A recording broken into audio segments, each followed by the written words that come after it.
Hi, it's the Irish Gypsy here to do your January 2016 mid-month reading. I continue to use the Gilded Tarot deck, and even though this is a mid-month reading, which means we're going to be focusing more on the last half of the month than the month overall, I'm still going to be using the same 8-card layout to give as in-depth a look as possible at what the remainder of the month may hold for us. For those of you who are interested in a personal reading, you can click on the About button on my channel's homepage, and that will give you a little more detail and information about myself, the services I offer, and my contact information. And a special thank you, as always, to those of you who continue to allow me to do personal readings for you. You've been keeping me very busy, and it's an honor and a pleasure to meet each and every one of you, and I won't forget either yourselves or your stories. So thank you so very much. And thank you to those of you who continue to watch and subscribe and listen and follow me on YouTube. Your feedback and comments have, for the greater part, been very positive, and I welcome them very much. Thank you. And just a little heads up, I am offering the yearly overview. Sorry, I'm stuttering today. I am offering overviews and outlooks for the year of 2016 in the form of 60 and 90-minute readings. So if you're interested in that, again, you can click on the About button and email me at maggie1mcguire@gmail.com. So let's get into this reading. This is for Cancer for January 2016 mid-month. The Crabs, the watery emotional Cancerians. What does the remainder of the month of January 2016 hold for you? Cancer, January 2016 mid-month. Show me Cancer 2016 mid-month.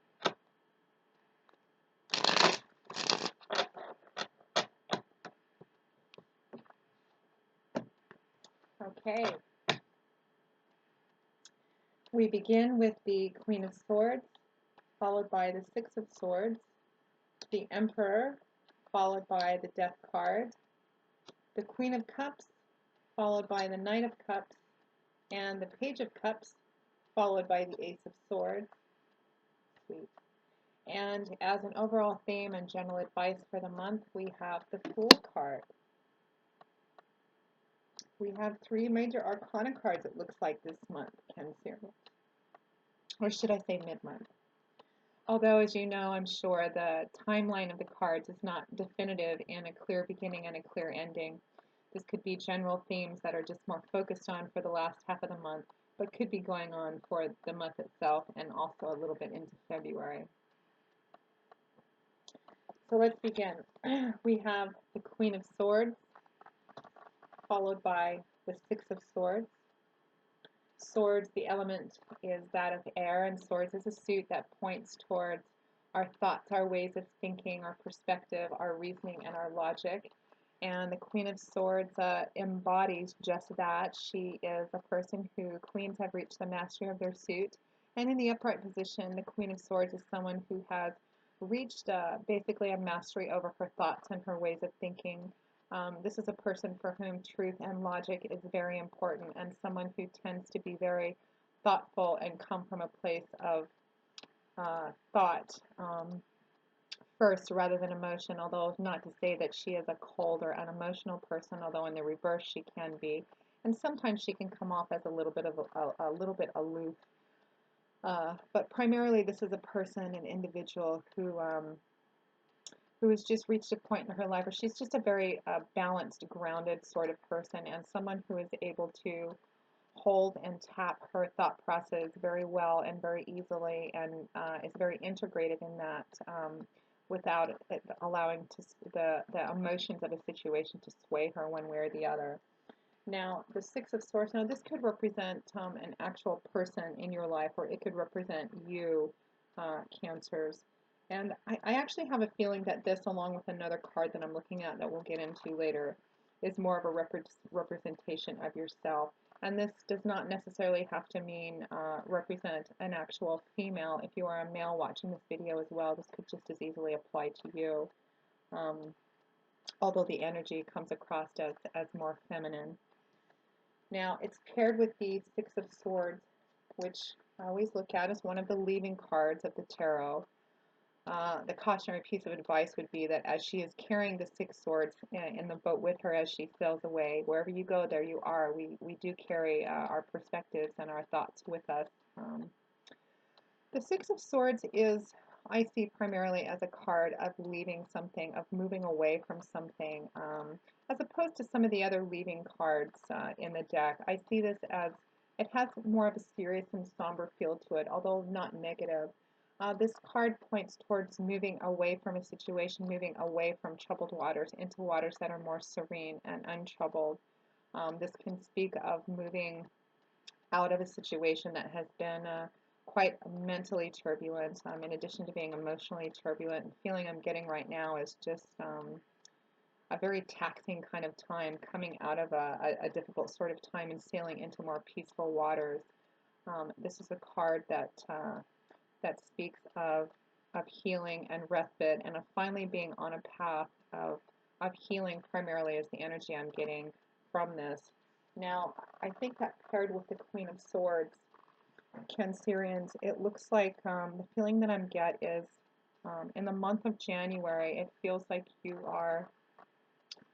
have gone through, and it actually feels like for the larger portion of you that this is a process that you've already been in, um, but that you find yourself just feeling like you've actually you're in a healing process of some sort. You've been through some kind of turbulence in your life, something that I feel has been uh, quite mentally and emotionally taxing, and you're finally at a point you've hit. You're on a path to healing. You're on a path of I'm just getting a sense of respite and of being able to breathe and relax and let go. And you're sailing from whatever this troubling time has been, and you're moving into a time that is has a very strong theme of peace and serenity and healing, most of all, of respite. And I feel like this situation has been one that you have gained a lot of wisdom and knowledge and insight, as underscored by this Queen of Swords. I feel like it's come at a pretty high cost to you on an emotional and mental level. That it's been a rather sad experience for you, but that you've really you you you're just kind of at that place where something's over, you're moving through something, you look back on it, and there's kind of an overall sense of a kind of sadness, but there's a serenity underneath it too, because you've gained everything that you can gain from that. You're at a place where you have this wisdom and knowledge, and you're sailing through it and away from it. And which is probably where that sense of it being more somber and more serious comes through. But a very strong sense of peace and serenity and healing with this too. So good for you for getting through that. Now, the next set of cards we have is two major arcana cards. We have the Emperor and the Death card, which I prefer to call the Transformation card because the word death has such negative connotations for so many people. The Emperor card, the Emperor is kind of the ultimate father figure of the tarot deck. He is a very strong authority person, and I actually think you actually have a number of people in your reading for the remainder of this month, Cancer. It looks like you're being strongly influenced by some people in your life. The Emperor being one of them. The Emperor speaks to an authority figure. There's a very paternal sort of air about him, but in almost a very disciplined kind of structured sort of individual. This is someone very strong, very upright. This is someone who has an incredible amount, an extraordinary amount of wisdom and clarity and insight, and somebody who will have a very profound and significant effect on your life, and I believe is already in your life and is part of this healing process for you, someone who is actually helping you and has helped you, I think, for the larger portion of you, move through this period of your life, and someone to whom you look up to and respect a great deal. Sometimes this person can come off as uh, somewhat stern, um, but overall, he's very grounded, he's very thoughtful, he's very methodical. This is somebody who considers everything before he makes a move or makes a decision or carries out an action of some kind. And his advice would be pointed probably along the same direction.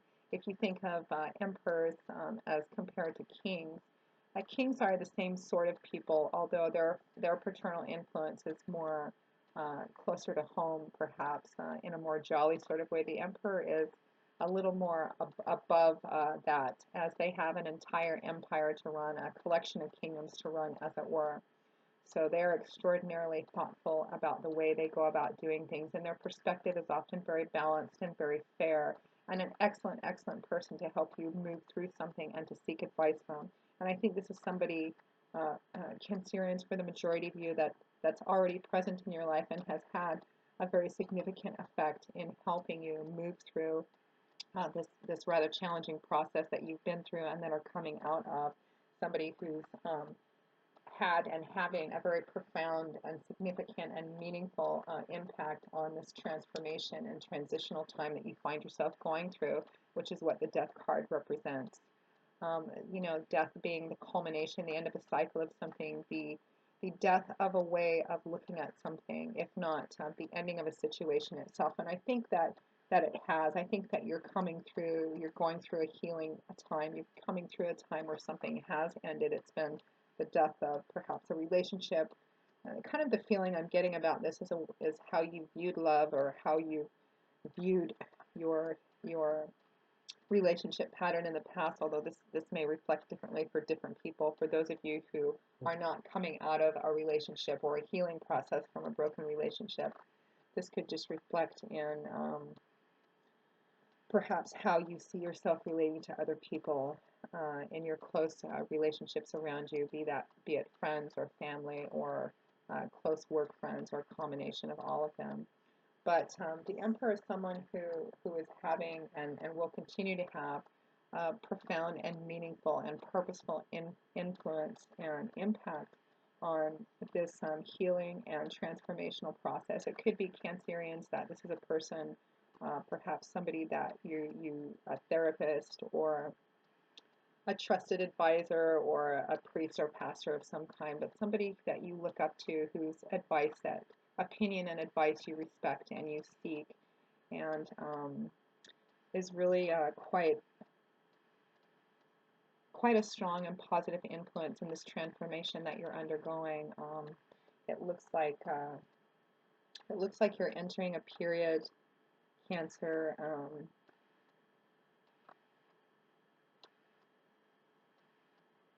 where it feels like you've reached a point in this process where you're in full awareness of the things that you have learned, of the wisdom and knowledge that you have gotten. It's come at kind of a painful cost, but this Emperor person paired with the Death card shows that this is somebody who has really helped you quite along on this, and that you are actually in this transformation, a rebirth process, as it were, and the beginning of something quite wonderful, as birth always follows death, and regrowth always happens after a fire or some other kind of difficult or even cataclysmic event.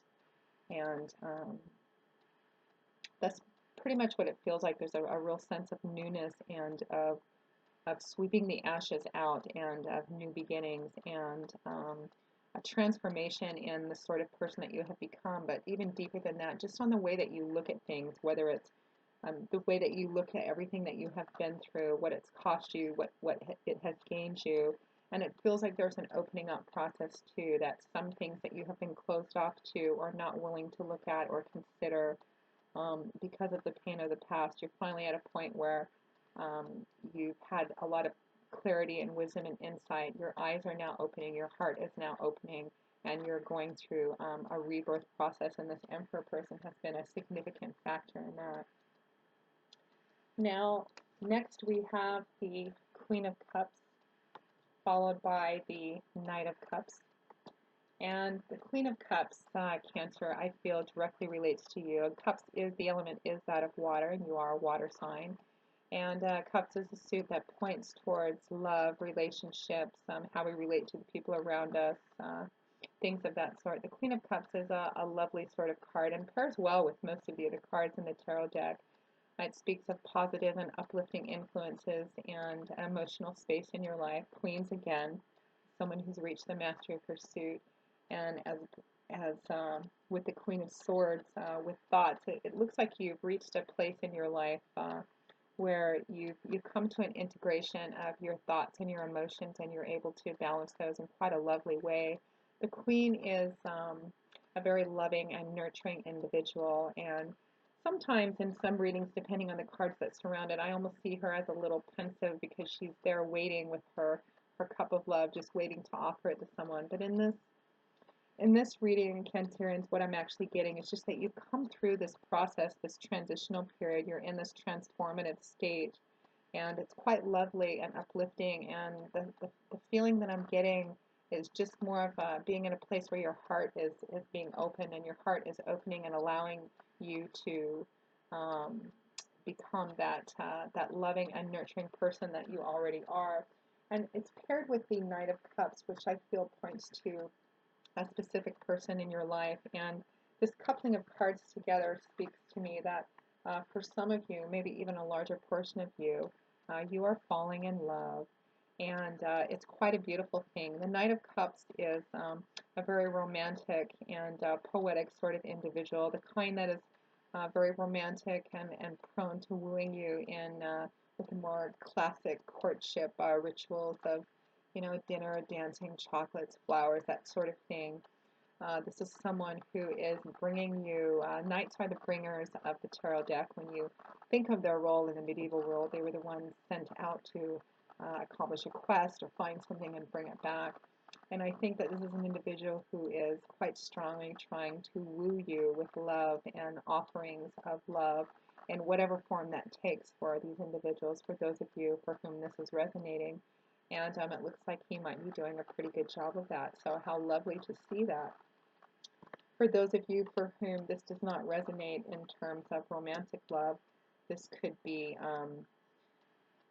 this could represent just a close friendship relationship, a best friend, a family member, although I'm getting first and foremost that it's a love relationship. So if none of this resonates for you at all, you may want to check your rising and your moon sign as well. I'm primarily getting it as a romantic love and conquest of some kind.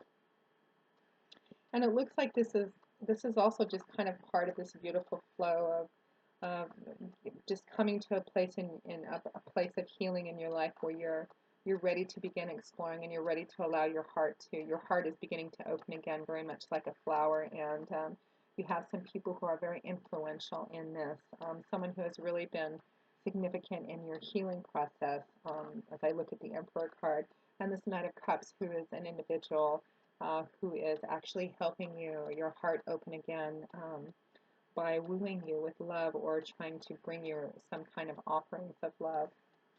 Now, the last pairing of cards we have is the Page of Cups, which I just believe is a continuation of this Queen of Cups and Knight of Cups, along with the Ace of Swords. The Page of Cups, pages can represent young people or children in your life, and for some of you, this could also represent that this person who's actually coming to you or giving you offerings of love may have may have a child with him that's also I feel like for some of you, this may be somebody who's a potential suitor, or somebody who's romancing you or courting you right now. There may be a child. They may come with a child, which may be a significant factor in your life as well, a package deal, so to speak. And how wonderful! Uh, Pages can also represent messages, and I think that this relationship, or the potential or beginning of this relationship, is also bringing along with it a message about love, and that message being the Ace of Swords. Swords again, ways of ways of thinking, thoughts, our reasoning, our logic. Aces represent new beginnings and new seeds of things, beautiful new, the promise of something, the beginning of something. Now, seeds, of course, still have to be planted. They have to be watered and fed and nurtured so they can come to fruition. But they represent a beautiful promise and a beautiful beginning. And I think that the message that you're getting, along with the rest of this healing process and the rest of these other people who are having such a beautiful positive impact on you, that it's helping your heart open, and it's helping you get to a place where you're you're developing a new way of looking at not only where you are and about love and emotions and how you relate to yourself and people around you in your relationships, but also a new way of looking at some of the challenging and painful things that you've been through, and just kind of bringing you to a place where you feel much more integrated, and you really have the potential, and there's something being offered to you that looks very beautiful and very healing, and promises not only love and nurturing, and there's a soft sweetness about it, but also the beginnings of a new way of actually viewing yourself in relation to this. So, how lovely for you, Cancerians. What a wonderful reading. How happy I am to bring it to you. Now, the card you pulled as an overall theme and general feeling of the month, and the advice card is the Fool card, which is one of my favorite cards in this tarot deck. The Fool is the zero. This is the beginning of the beginning. This represents new beginnings. This represents standing at the beginning of the beginning, embarking on a new adventure where absolutely anything and everything is possible. You can see that he is dancing along his road. He's not really concerned with his destination or what even he might need to pack along the way to his destination, but only in the adventure of every step and every moment. The advice, if there was advice attached to this card, would be to be present, to live in each moment and experience the childlike enthusiasm and joy that the Fool does in approaching his adventure, and not be too focused on the destination or whether you have, 10 sets of socks for the journey. But that's not to say to go completely unplanned or be completely unaware. You have to make sure there's water in the pool before you jump in it, but to really, like the Fool, have that childlike wonder and enthusiasm and enjoyment and appreciation of every step and every moment of the journey itself. So what a beautiful reading, Cancer. I have loved giving it to you. I can only read them and intuit them the way they come out, and this one's been quite lovely and has had a very beautiful flow, and overall it's just been wisdom gained, maybe at kind of a painful cost, but healing, significant positive influences, the beginnings and opportunities and offerings of love and healing, and new ways of looking at yourself and love and how you relate to yourself and others in the world in general, and beautiful new beginnings and potential. So I hope you've enjoyed this reading. I hope it has resonated for you and given you a little bit of food for thought and some wisdom and insight and clarity. And I look forward to seeing you in February next month for the February readings. And if you would like an extension of this reading, or you would like to schedule a personal reading with me, just click on the About button and you can get some more information that way. Or email me at Maggie1McGuire@gmail.com. And until the next time I see you, I wish you joy, peace, and a happy life. Thank you for watching. Bye, Cancers.